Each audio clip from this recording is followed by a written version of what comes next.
Infantry regiment में नए recruits का पहला दिन। मैं सूबेदार सुरजीत सिंह, कोतरिया कंपनी सीनियर जेशुप, नए भर्ती हुए होकर आए जवानों का कोतरिया कंपनी में हार्दिक स्वागत करता हूं। आपके रहने के लिए आपके दाहिने और मेरे बाएं नजदीक बिल्डिंग में बंदोबस्त किया गया है। अगर आपको कोई शारीरिक प्रॉब्लम आ जाती है, आप अपने बेसिक उस्ताद को बताएं, वो आपको एमआई रूम में ले जाएगा, जहां पर सभी प्रकार की दवाई का बंदोबस्त किया गया है।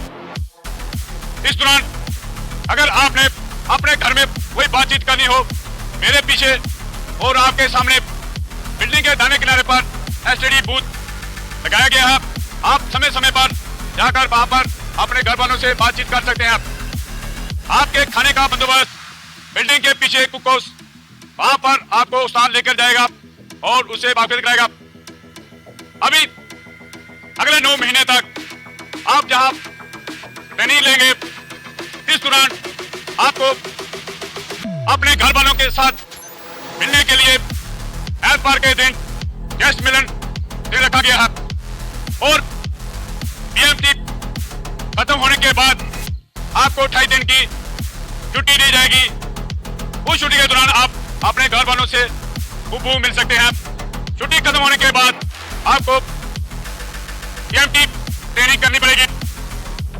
आपकी 9 महीने की ट्रेनिंग खत्म होने के बाद आपकी पासिंग आउट परेड होगी। पासिंग आउट परेड होने के बाद आप जैकलाइक रेजिमेंट की जुंटों के अटूट अंग बन जाएंगे। अभी आप सिविल माहौल से आए हैं, फौजी माहौल में डालने के लिए आपका हेयर कट कराया जाएगा। अगले दिन आपको किट इशू किया जाएगा। हेयर कट के लिए हवलदार पवन इन्हें बार्बर शॉप में ले जाए।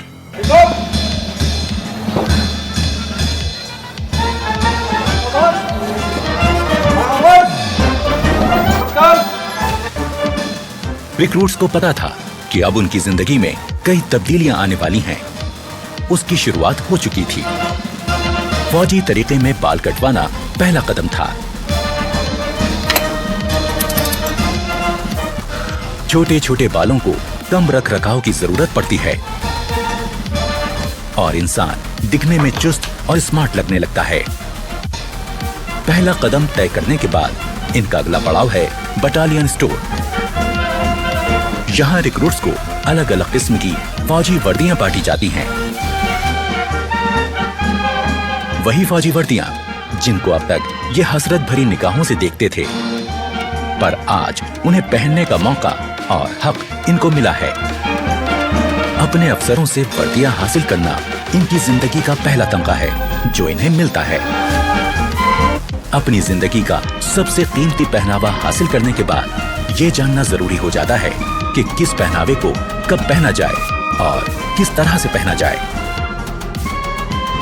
सभी नए रिक्रूट ध्यान दें, जो आपको बटालियन स्टोर से ड्रेस इशू हुआ है, उसको आप किस प्रकार से तैयार करके पहनना है।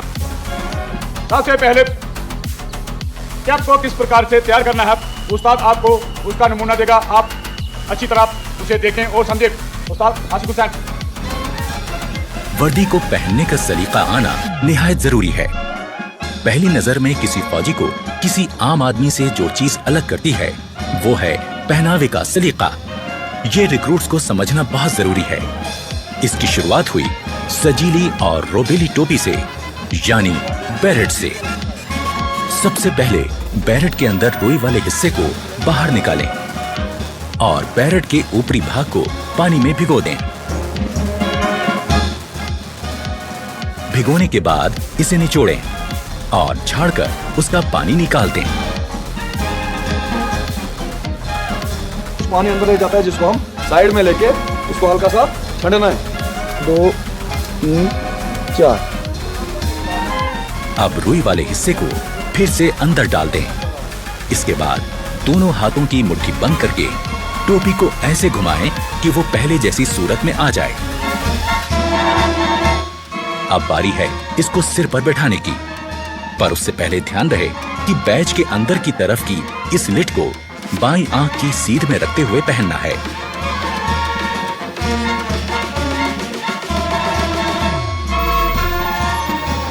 अब बैरेट के बॉर्डर में पिरोई हुई डोरी को अपने साइज के हिसाब से कस लें। अब बैरेट वापस उतारकर किसी पतली और नुकीली चीज से बची हुई डोरी को अंदर की तरफ धकेल दें। अब बैरेट को फिर से सिर पर लगाएं। अब बारी है इसको अपने सिर पर सेट करने की। टोपी को पहनने के बाद में अभी यहाँ पर आपकी टोपी सेट नहीं है, अभी किस प्रकार उसको सेट करना है आपने दोनों हाथों से। अपना एक हाथ बॉर्डर पर इस तरह से टिकाएं और दूसरे हाथ से जोर से दबाते हुए दूसरी तरफ मोड़ें। अब बारी है बैज लगाने की। सबसे पहले 1.5 इंच की चौड़ाई वाली चिंदी को सही जगह पर रखकर निशान लगाना है। चिंदी को इस प्रकार से बैरेट पर खड़ा करें। अब चिंदी के बीच का हिस्सा आपकी आंख के सेंटर में होना चाहिए। यहाँ पर निशान लगाकर बैरेट को उतार लीजिए। उतारने के बाद हमें चिंदी की सिलाई लगाए गए निशान पर रखकर करवानी है। अब अपना रेजिमेंटल बैज चिंदी के ऊपर इस प्रकार रखें कि वो चिंदी के खड़े कोनों के बीचों बीच आ जाए। ये चिंदी का कॉर्नर और ये दो राइफल के बीच में जो क्रॉस बन रहा है इसका सेंटर और ऊपर वाला चिंदी का ऊपर वाला कॉर्नर, इन चारों को आपस में मिलाते हुए बैज को सेट करना है। अब बैज को नीचे की तरफ दबाएं ताकि चिंदी में 2 निशान हो जाएं। अब इन निशानों में किसी नोकीली चीज से सुराख करें। अब उन सुराखों में बैज को बिठा दें।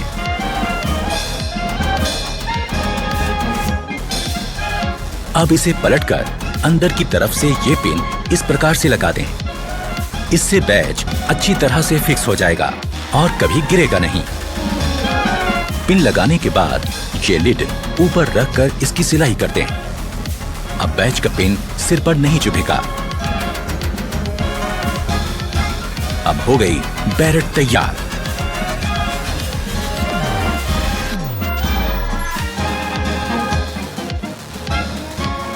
शोल्डर बैज को सरकाकर एकदम नीचे की तरफ लगाएं, जिससे वो ढीला ना रहे।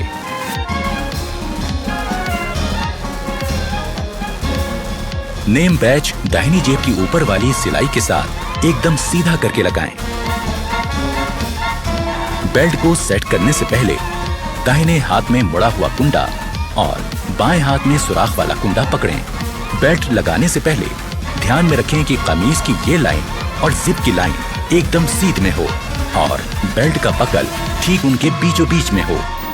बैक साइड के ये 2 कुंडे पिछले वाले लूप से बराबर दूरी पर रहें।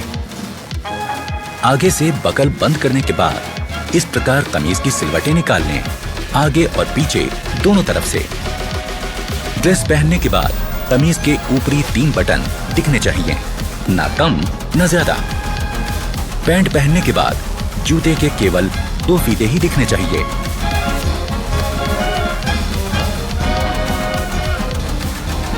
पगड़ी पहनते समय ख्याल रखें कि पगड़ी के दोनों तरफ 6 सिलवटें बने।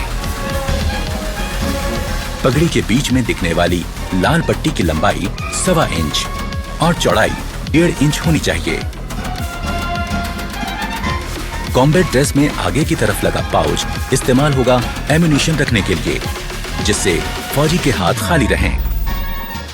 पीछे लगे बैग में होगा एम्यूनिशन के साथ गुजारे लायक जरूरी सामान।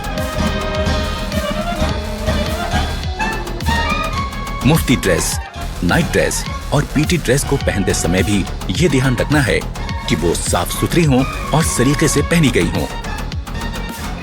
पहनना सीख लेने के बाद अब जरूरी है अपनी वर्दी और सामान को सही तरह से रखना।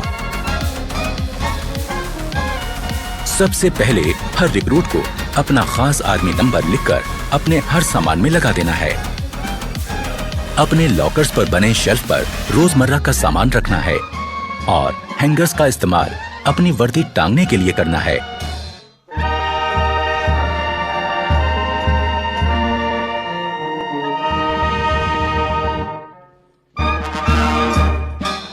शाम होने के बाद नाइट ड्रेस पहनकर अपने कपड़े और जूते दुरुस्त करें और आने वाले कल की तैयारी करें।